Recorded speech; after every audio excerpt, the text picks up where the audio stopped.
जो मेरी इंफॉर्मेशन है मैं वो आपको देता हूँ। वो सोच ये थी कि अक्टूबर में इलेक्शंस करवा दिए जाएं, और इस बारे में मेरी मालूमात के मुताबिक इलेक्शन कमीशन से भी बात हुई थी, और वो कह रहे थे कि हम पुरानी हल्का बंदियों पे करवा सकते हैं, नई हल्का बंदियों पे नहीं करा सकते। अच्छा। अगर कोई बेटर प्रिवेल करेगी और मुल्क को इस दलदल से निकालना है तो कोई अबूरी हुकूमत लाकर हम उससे सारे रिफॉर्म्स करवाकर और मुल्क को इलेक्शन की तरफ लेके जाएं। अच्छा, ये भी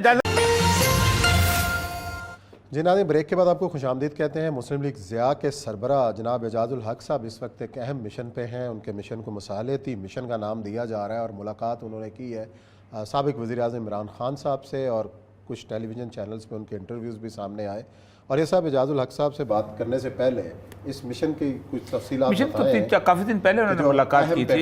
किसका लेके गए खान साहब? वो कहते तो ये हैं कि मैंने कहते तो ये हैं कि मैं अपने तौर पे अपने अदारे की तौर पे गया हूँ। मैंने कहा पार्टी के, क्योंकि नहीं अदारा तो उनका नहीं है, उनके वालिद का था ना। अच्छा, मेरा बेटा कहे कि मैं ब्यूरोक्रेट हूँ तो मैं ब्यूरोक्रेट तो नहीं हो जाएगा ना, तो उनके वालिद का था। लेकिन वो कहते ये हैं कि मैं अपने अदारे के तौर पे गया हूँ और सारा कुछ ये है। लेकिन ये है कि बहरहाल बहुत बड़ा मिशन लगता है। मिशन पूछ लेते हैं। अस्सलाम वालेकुम एजाज साहब। जी वालेकुम अस्सलाम। एजाज साहब बताइएगा कि खान साहब के पास आप गए, मुलाकात कैसी रही, क्या पैगाम आपने पहुँचाया? ज़ाहिर है आपका मैं एक बयान पढ़ रहा था कि आप चाहते हैं कि जो सूरत हाल नॉर्मल हो। हम क्या सब यही चाहते हैं कि जो सियासी जो माहौल है इतना टेंस हुआ है, इसके अंदर थोड़ी सी जो है वो सूरत हाल बेहतर हो। तो आप बताइएगा कि क्या क्या हुआ, और थोड़ा सा क्या कोई अच्छी खबरें आने वाली हैं इस हवाले से? कोई बर्फ़ पिघलती हुई नज़र आ रही? देखें, बात यह है कि मैं 1988 से प्रैक्टिकल पॉलिटिक्स के अंदर हूँ। आपने कई हुकूमतें आती देखी हैं, कई हुकूमतें जाती भी देखी हैं, और हमने पहले ये देखा था कि कितने लाइव जलसों के अंदर इस्टेब्लिशमेंट को तनकीद का निशाना बनाया, और फिर उसके बाद जिनको तनकीद का निशाना बनाया उन्हीं से हाथ भी मिलाने बैठ गए। तो इस वक्त जो मुल्क के हालात हैं वो इस कदर ख़राब हुए हुए हैं, और हम एक किस्म का जो आप समझ लें कि बैंकरप्सी की तरफ भी जा रहे हैं, मॉरल बैंक की तरफ, डेमोक्रेसी के हिसाब से बैंकरप्सी की तरफ, और फाइनेंशियली बैंकरप्सी की तरफ जा रहे हैं। अगर अभी भी हमने होश ना लिए और अभी भी हम ना समझे इस बात को कि मुल्क को किस तरह से बेहतरी की तरफ ले जाना है, और अपनी अपनी अना का मसला बनाकर बैठे रहे जनाब कि इसने ये किया और उसने वो किया, तो मेरा ख्याल है कि ये फिर मुल्क के साथ आप मुखलिस नहीं हैं। अच्छा ये बताइएगा जी जी जी, अच्छा जी बताएं। हाँ जी ठीक। मैं सिर्फ ये कह रहा हूँ कि हम और ये साहब इस स्टेज पर हैं कि हमने बहुत करीब से इक़्तिदार को भी देखा है, मुतअद्दिद मरतबा पार्लियामेंट का भी हिस्सा रहे हैं, वजीर भी रहे हैं, और 11 साल में मेरे वालिद का ज़माना आपको पता है, उस वक्त भी बहुत करीब से मामलात को देखा है। तो अब इस रिटायरमेंट की एज पे जाके अगर झूठ और मुनाफिकत और इन चीज़ों को हम लें और सच को सच ना कहें, और मतलब स्याह को स्याह और सफ़ेद को सफ़ेद ना कहें, तो मैं समझता हूँ कि ये हम अपने साथ भी गलत कर रहे होंगे और मुल्क गलत कर रहे होंगे। तो उस सिलसिले में अगर कोई मुलाकातें हुई हैं तो मैंने कोशिश की है कि बेहतरी की तरफ मामला चले।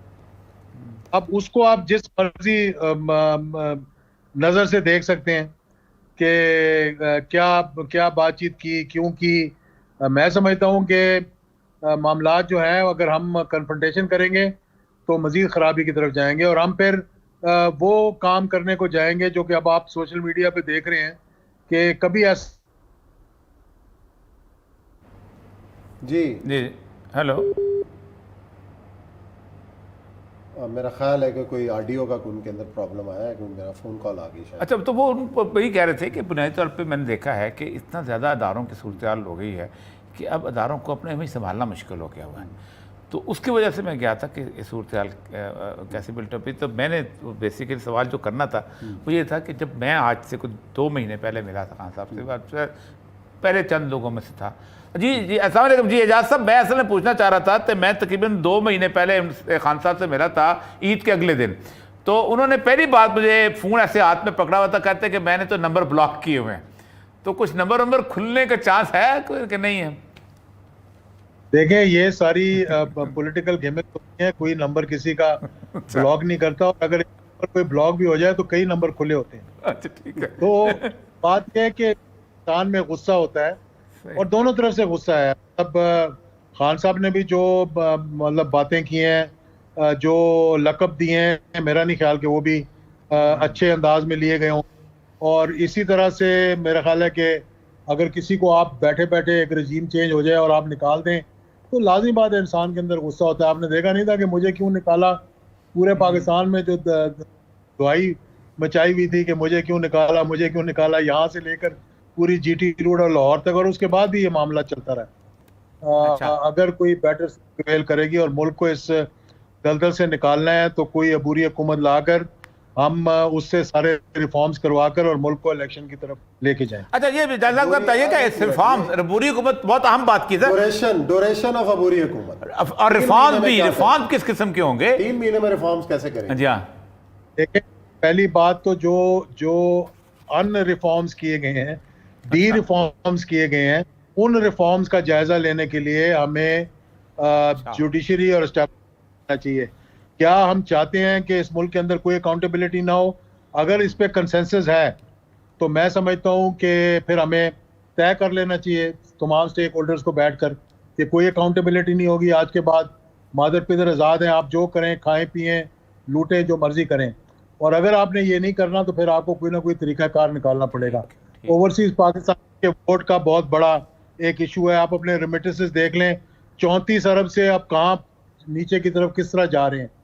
हमारा मुल्क जो है इस वक्त डिफॉल्ट के नहज पे खड़ा हुआ है। दूसरी, अपना ओवरसीज पाकिस्तानीज के वोट के बारे में आपने देखना है।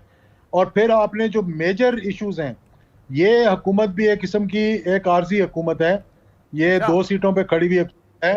मेजर फैसले जो हैं वो, अब आप बात सुन रहे होंगे हिंदुस्तान के साथ ताल्लुकात के बारे में, इजराइल के साथ ताल्लुकात के बारे में, तो जो हमारा स्टैंड रह चुका है, और ये साहब 72 साल से, वो किसी हुकूमत को हक नहीं बनता कि उस पर फैसला करे, क्योंकि ये तो 1.5 करोड़ वोट लेकर आए हैं, ये 22 करोड़ का मुल्क है। इन चीजों पे जब तक रेफरेंडम नहीं होता, मैं नहीं समझता कि हमें कोई फैसला होना चाहिए इन चीजों के ऊपर। अच्छा, ये बताइएगा कि जब बुरी हुकूमत जो है, ये बुरी हुकूमत को एक जस्टिफिकेशन चाहिए होगी, शाह अदलिया से चाहिए होगी या फिर एस्टेब्लिशमेंट से चाहिए होगी, ये क्योंकि जाहिर बात है ये छोटा मोटा काम तो नहीं है। और क्या समझते हैं, ये अक्टूबर तक के ड्यूरेशन में कर लेगी या 2023 चला जाएगा? मेरा ख्याल है, देखें, जो सोच थी, इससे कहता हूं मैं, चलें, जो सोच थी, जो मेरी इंफॉर्मेशन है मैं वो आपको देता हूं। वो सोच ये थी कि अक्टूबर में इलेक्शंस करवा दिए जाएं, और इस बारे में मेरी मालूमात के मुताबिक इलेक्शन कमीशन से भी बात हुई थी, और वो कह रहे थे कि हम पुरानी हल्का बंदियों पे करवा सकते हैं, नई हल्का बंदियों पे नहीं करा सकते। तो एक कंसेंसस हो रहा था, लेकिन फिर बीच में ब्रेक लग गया। तो मैं नहीं कह रहा कि अक्टूबर में हो या नवंबर में हो या दिसंबर में हो, मैं ये कह रहा हूँ कि जितनी जल्दी इलेक्शंस होंगे। देखिए, इस वक्त आपसे कोई बात नहीं करेगा, तो इन हालात में जब तक आप एक कंटिन्यूटी नहीं आएगी, जब तक एक स्टेबिलिटी नहीं आएगी, आप एक ही मांगते रहेंगे और मतलब दिन ब दिन खराबी की तरफ जाए।